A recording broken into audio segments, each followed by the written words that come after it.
Hello friends, welcome to the world of Chhuti presents Escape into Audio Stories in English. We will read stories primarily of India, Pakistan, Bangladesh and Southeast Asian origin and in English language. We'll try to read in neutral accent as much as possible and with our best attempts. We will focus on literature for kids and children. Today we are going to read the story named Homecoming, written by Lila Majumdar. Lila Majumdar was a stalwart in children literature in Bengali language. Her father Pramada Ranjan Roy was a surveyor in government department and stayed in different parts of British India, including Meghalaya and many hill stations. This story roots to such pieces of accounts from her childhood.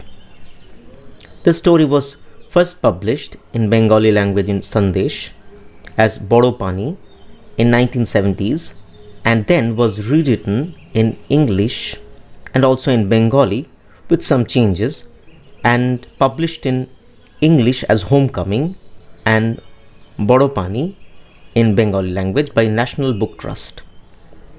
Let's get into the story now.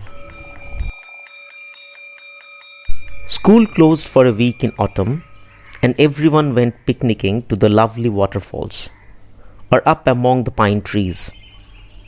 From Dhankheti, Kanu and Shyam went with Nana to see the timber yard on Laikor Peak. How easily the huge circular shawls cut through the white wood, making a swishing sound and scattering fine wood dust. Kanu and Shyam gathered the dust in their hands. It smelt like incense. "That is the oil in the wood," said the timberman. "That is real incense. It burns like a matchstick. All the big pine trees are dripping with oil. It sometimes oozes out of cracks in the branches and becomes hard. Haven't you seen little blobs of golden gum shining in the sunlight on the high branches of the pine trees? It is the gum in the wood from which incense is made." Nana looked amused. "It is also responsible for forest fires, boy. The trees get drier and drier all through winter. Then the March winds begin to blow and the dry branches rub against one another and catch fire. All the hill creatures fear forest fires. Oh, the things that I have seen." They crowded round him. "What things, Nana?" "The wind whips up the fire and it races through the dry forests with the speed of a galloping pony. It burns up kilometers after kilometers. All night the sky turns red. All the people from the mountain villages help the forest gods fight the fire." Shyam was newcomer to the hills. He had never seen a big forest fire. He was scared. He licked his dry lips and asked, "Are all the people in the villages burned to death, Nana? Does not the fire brigade come to put out the fire?" Kanu had never heard of the fire brigade. He now said, "The villagers and the forest guard put out the fire. Silly. They break off branches from the trees and beat out the fire." "Yes," said the timberman. "That is how it is done here. Where are the roads for the fire engines? Where is the piped water for their pumps? No, we put out our own fires. Then there are the fire lines."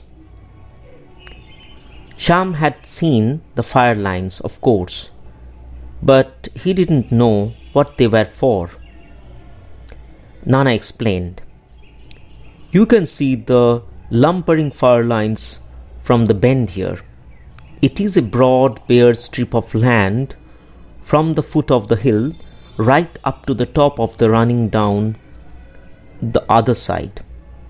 It is for stopping the fire from spreading to the lumbering houses. It is so broad that the fire cannot jump across it. Nothing is allowed to grow on it. So the fire cannot make its way across it. It has to stop at the edge of the fire line and burn itself out.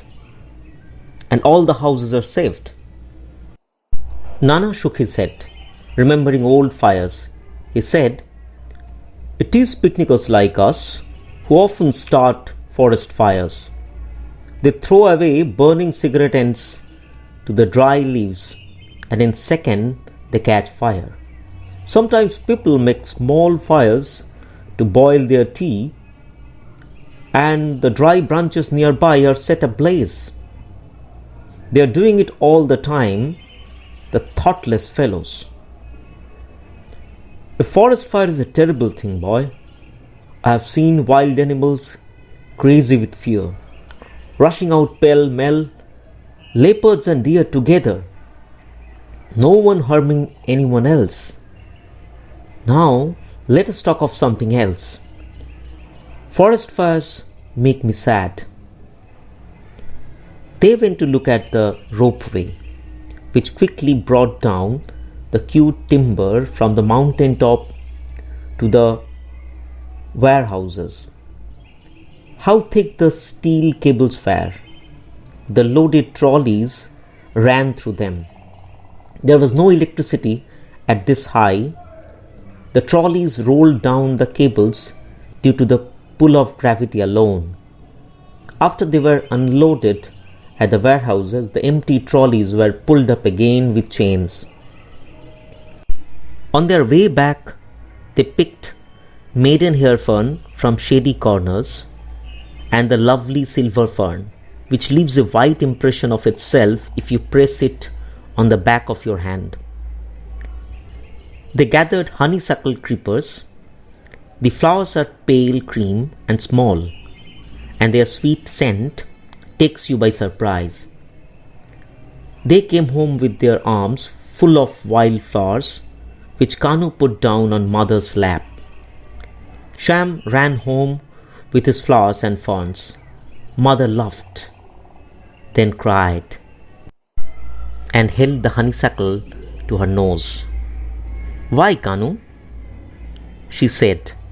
"They are just like our Bhuijapa, the ground champak.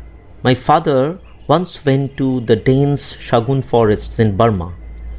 A strong sweet smell came to his nose, and he hunted around until he found some delicate white flowers with purple markings. They grew near roots of a huge tree. There were no leaves, no green branches, only the beautiful flowers, growing straight from the soil. They looked as if they were made of wax." "Didn't he bring them home, Ma?" Mother laughed. "He did, child. He gathered the flowers for my mother and dug up the little fat bulbs and planted them under the mango tree in our garden. I remember seeing them when I was a child. They flowered in winter every year. After the flowers withered, nothing was visible above ground, until long green leaf buds come out of the soil in spring. Soon they opened out into broad leaves. The leaves withered in autumn, and the light green flower buds appeared. I bought some bulbs for our garden here, but the cold winter killed them." Kanu felt sad. "You should not have bought them here, Ma. Or you should have given them to old Mr. Holder to grow in the glass houses in his garden. We can grow honeysuckle in our garden." "I know," said Mother, and went out to plant the honeysuckle outside her bedroom window, from where she would smell it all the day. Then followed a disturbed night. No one had a wink of sleep in Mulki. A leopard was caught in the trap. The howling and growling had to be heard to be believed. Even the children left their warm beds. to look at the leopard. Kanu went with Nana, though mother was not very pleased. There in the light of the bamboo torches, Kanu saw the spotted leopard clawing the strong wooden walls of the trap. Its eyes glinted oddly in the firelight. The leopard was a female and quite big in size. Kanu looked around for the lamb, but could see no sign of it. He asked Nana about it. Nana laughed and said, "Did you think the lamb would wait to see what happened to the leopard? They are not going to kill it, are they?" No, it will be sent to the zoo. It is a fine creature," said one of the watchmen. Nana looked grave. "You had better look out," he said. "It may have cubs in the neighborhood." Kanu was excited. "Cubs, Nana? Where?" Nana did not reply, but hurried Kanu home. Now that the fun was over, there was no sleep for anyone that night, because the leopard would not be quiet. They gave it chicken to eat and bread soaked in milk, but nothing would calm it. Kanu shivered in bed. How awful for a wild animal to be shut up in a cage, especially if it had left cubs behind in the forest. Who would look after them now?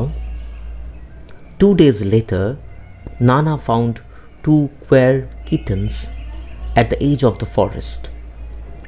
They were round and furry, with golden eyes and with cream in color, with faint grey marks.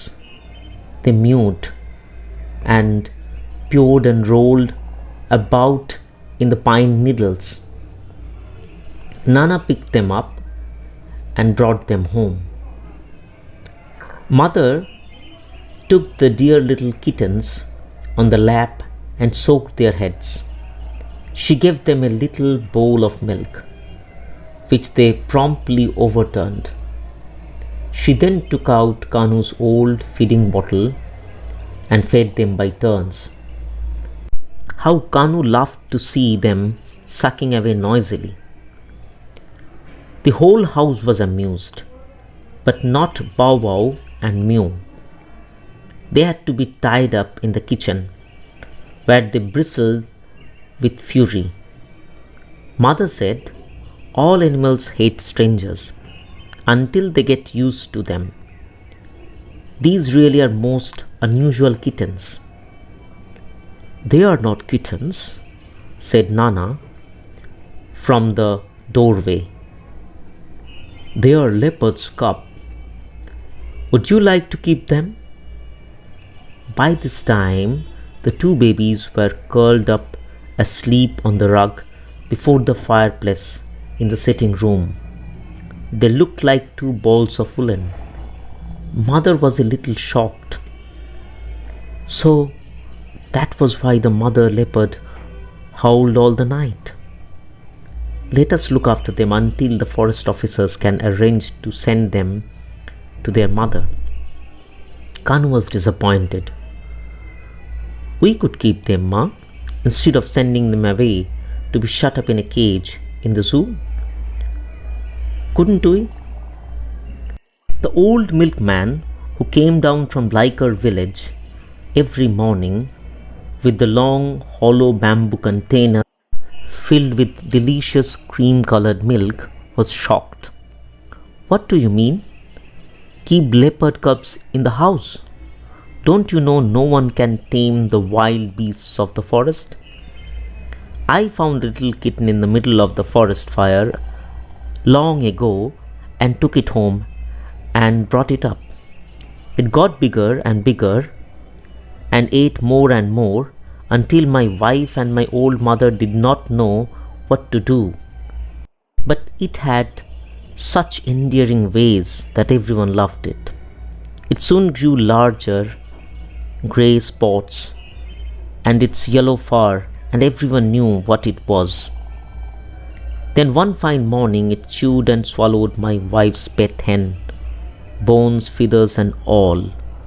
My wife was furious and tied it up in the yard all night.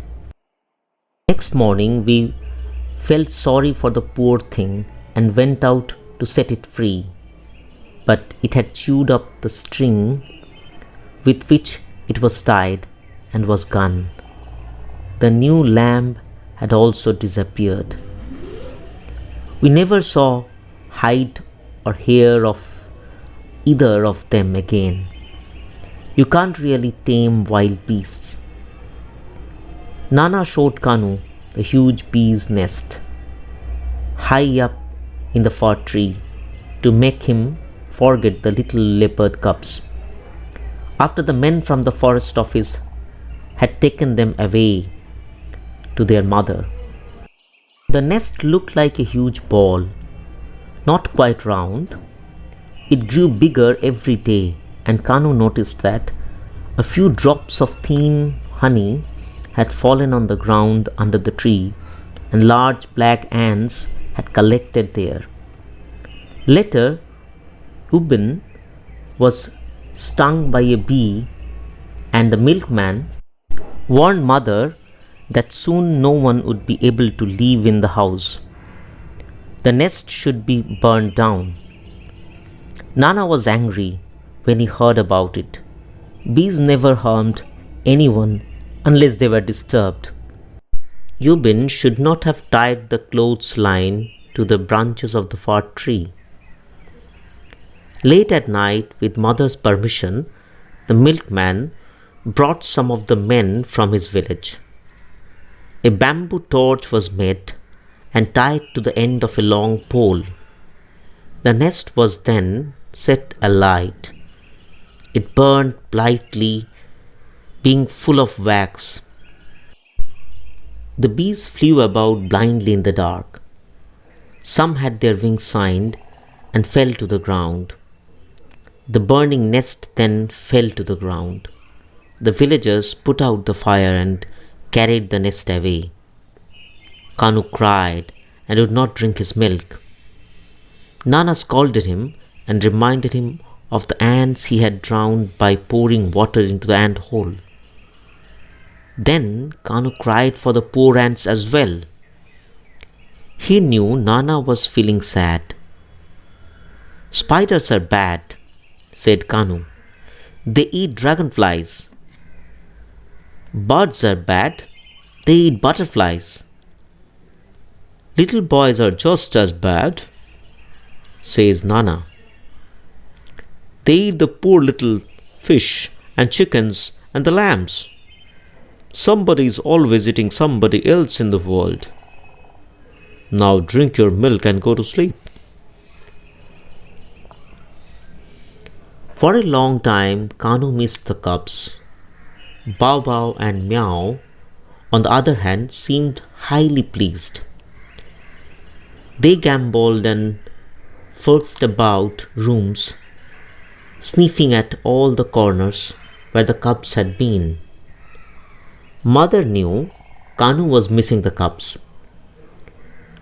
"Did I ever tell you about the baby elephant that survey party number 12 caught near the Garo Hills?" she asked.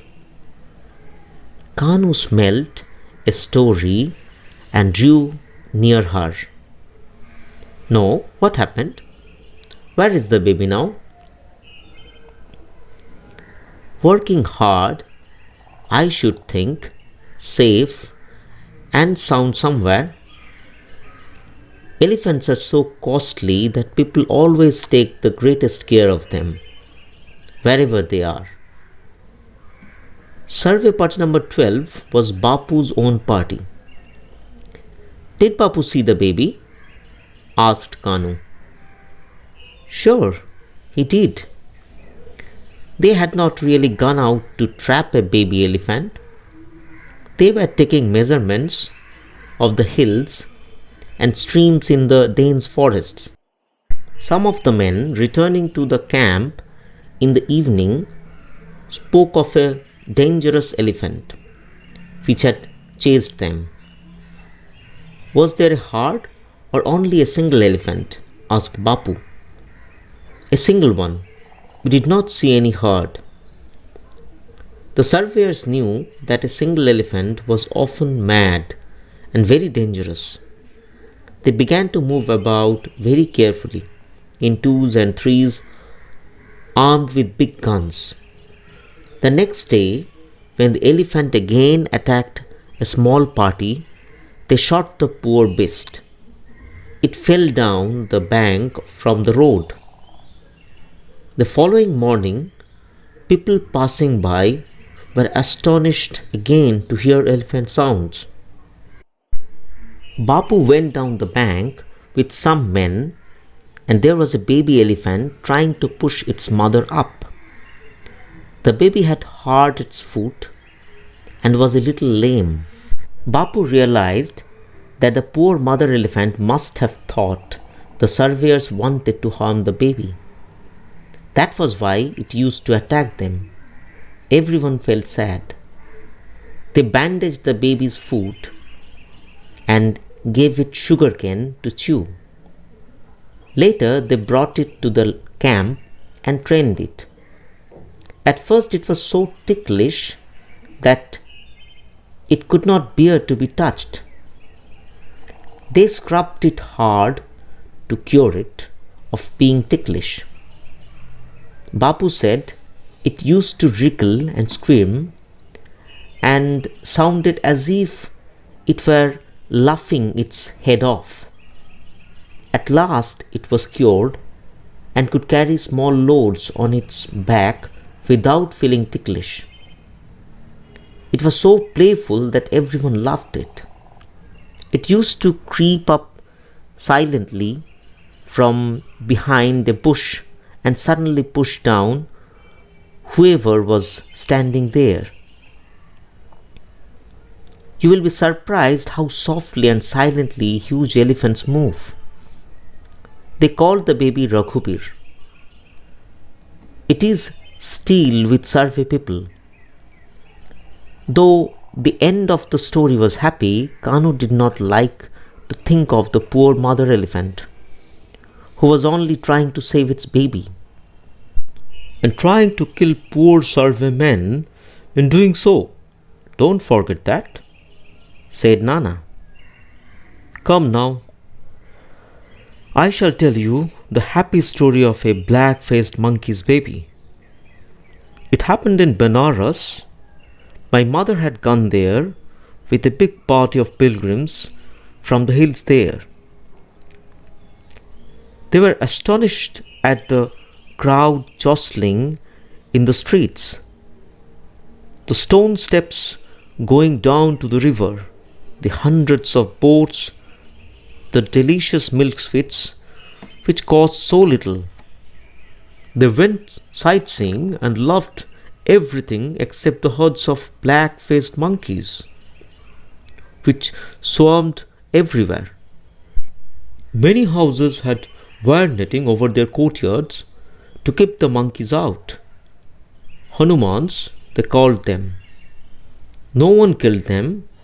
They were thought to be sacred. They robbed fruits, stole clothes, hung out to dry, frightened small children, and seemed to enjoy doing all this. My mother and the other pilgrims were scared of them. One morning, they heard a frightful screaming and screeching. The Hanumans were fighting among themselves. My mother and other women went indoors and were about to close the door, when suddenly a large mother monkey rushed up and, thrusting its baby into my mother's arms, clambered up the compound wall and disappeared. It was a dear little baby, perhaps a month old. It could not eat anything, but sucked milk from rags dipped in milk. Everyone cuddled the baby, and it soon fell asleep.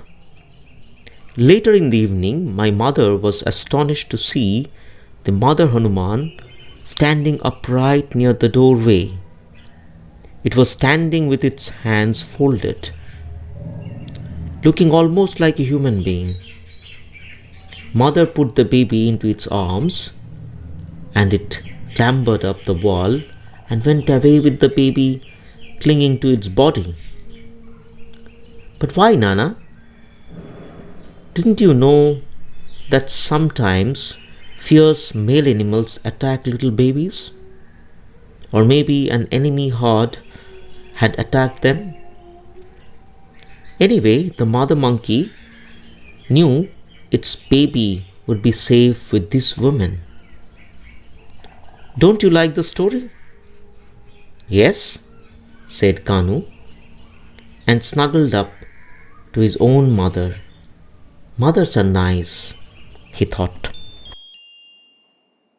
Hello friends, with this we are ending the episode 2 of Homecoming by Lila Majumdar.